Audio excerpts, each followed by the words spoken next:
Сред вихъра на Османската империя, между златните куполи на Истанбул и интригите на султанския двор, една жена успява да промени съдбата си и да остави неизличима следа в историята. Нейното име е Анастасия Лисовска, но светът я познава като Хюрем Султан, или както още са я наричали, Роксолана.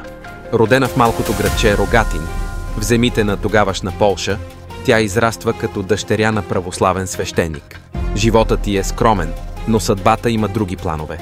През 1520 година татари нападат родните й земи и я отвеждат далеч от дома. В Крим попада на пазара за роби, където обаче привлича вниманието не като обикновена пленница, а със своя чар. Така се озовава в самото сърце на Османската империя – султанския харем в Истанбул.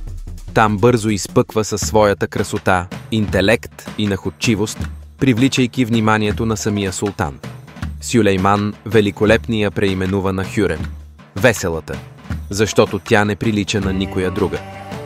Харемът на Сюлейман Великолепни е място, където стотици жени се борят за вниманието му. Някои са дъщери на благородници, други – подаръци от чужди владетели, а трети, като Роксолана, са пленнички, чиято съдба зависи от способността им да се откроят. Но зад усмивката й се крие остър ум и непоколебима амбиция. Докато останалите наложници търсят начини да впечатлят султана с покорство, Хюрем избира различен подход. С шепот на непозната песен, с игрив поглед, с въпроси, които никоя друга не би посмяла да зададе. Това нечувано държание буди интереса на Сюлейман. Той я избира за своя спътница не само за една нощ, а за винаги. Първоначално тя се подчинява на дворцовите традиции, но скоро дръзва да поиска нещо необичайно – достъп до султанската библиотека. Изненадан, Сюлейман й разрешава. Когато се връща от поредния си военен поход, открива, че Хюрем вече говори няколко езика, чете поезия и философия.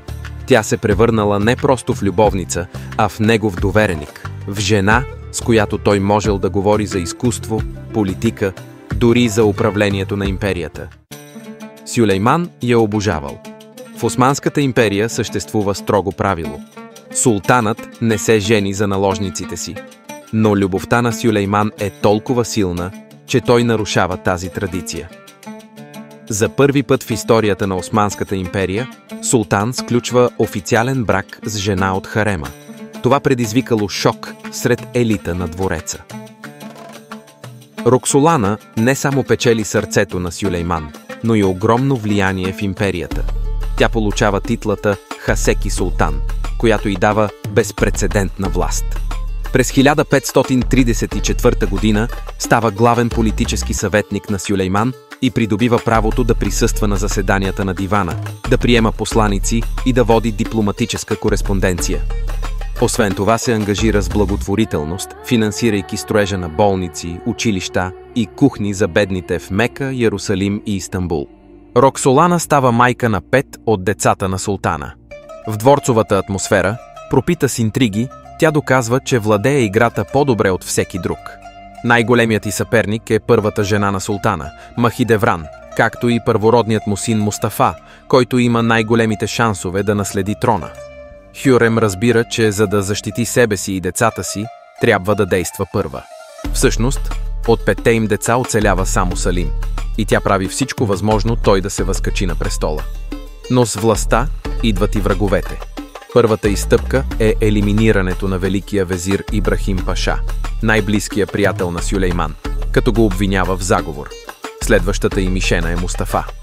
Разпространявайки слухове за предателство, тя успява да убеди султана, че синът му готви преврат срещу него.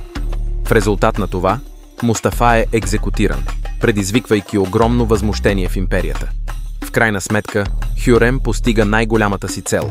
Нейният син Селим ще бъде наследник на трона. Сюлейман нарушава и друга традиция, като позволява на Хюрем султан да живее с него до края на живота си. Когато младите наследници ставали на определени години, те бивали изпратени да управляват далечни провинции, заедно със своите майки, и не се връщали никога, освен ако някой от тях не наследял трона. Докато традицията изисква майките да напуснат двореца, Хюрем остава. Любовта им устоява на всички интриги и предателства. През 1558 година Хюрем напуска този свят. Историята на Роксолана е разказ за любов и власт, за ум и амбиция. За жена, която не се примирява с съдбата си, а я създава сама. Любовта й с Сюлейман остава вечен символ на страст, на съдбоносни избори и на силата, която една жена може да притежава, дори в свят, в който мястото й е било предопределено да бъде в сянка. От рабиня тя се превръща в най-влиятелната жена на Османската империя. Жена, която променила историята завинаги. Когато умира, Сюлейман остава сам. В продължение на години след смъртта й, той не позволява друга жена да заеме нейното място. Сюлейман Великолепни е най-дълго управлявалият султан на Османската империя. Той разширява териториите на империята, реформира законодателството и насърчава изкуствата и архитектурата. Известен е със силната си държавна политика и управлението му се смята за златен век на Османската империя. Султанът умира през 1566 година. Последното му желание е да бъде погребан до Хюрем. И днес, в Истанбул, техните гробници лежат една до друга, символ на една от най-легендарните любовни истории в историята. След него на престола се възкачва синът им Селим, което бележи началото на дългия упадък на Османската империя, която никога повече не достига могъществото си от времето на Сюлейман Великолепни.